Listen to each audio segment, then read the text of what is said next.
ناظرین، جب ہمیں اپنے ارد گرد چوہے کی موجودگی کا علم ہوتا ہے تو ہم بے چینی اور کراہیت محسوس کرتے ہیں۔ آپ کو یہ جان کر حیرانگی ہوگی کہ دنیا کے کئی ممالک میں لوگ ان چوہوں کو شوق اور رغبت کے ساتھ کھاتے ہیں۔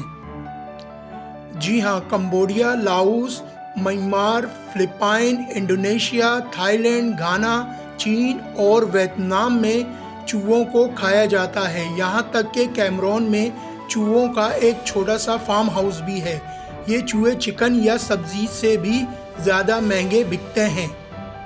کھانے والے کہتے ہیں کہ ان کا ذائقہ نرم، مزیدار سالن پگھلی ہوئی چربی کی ایک تہہ کے ساتھ ہوتا ہے۔ چھوٹے چوہے کھانے میں بہت نرم ہوتے ہیں اور ان کا ذائقہ کسی چھوٹی مرغی یا بٹیر جیسا ہوتا ہے، بس اس کے بالوں کی بو بہت ہوتی ہے۔ ہمارے پڑوسی ملک انڈیا کے دور دراز گاؤں میں آدی نامی قبیلہ ایک تہوار مناتا ہے۔ تہوار کی پہلی صبح بچوں کو 2 مرے ہوئے چوہے کھلونوں کی طرح تحفے میں دیے جاتے ہیں۔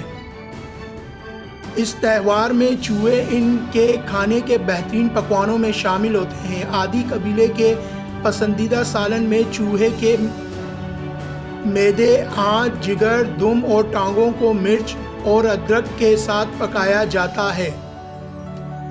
ہرن، بکری اور بھینس اور دیگر جانور گاؤں کے آس پاس کے جنگلوں میں گھومتے رہتے ہیں، لیکن آدی قبیلہ کی صرف اولین ترجیح چوہے کھانے پر ہے۔ وہ کہتے ہیں کہ چوہے کے ذائقے کا مقابلہ ہی نہیں۔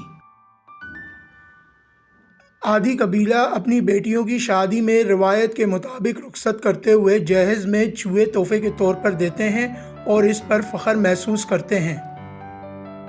آخر دنیا کے لوگ چوہے کیوں کھاتے ہیں؟ اس بات کا جواب غذائی ماہرین کے مطابق لوگ خوراک کی کمی سے مجبور ہونے کے بجائے اپنے پسند اور شوق سے چوہے کھاتے ہیں۔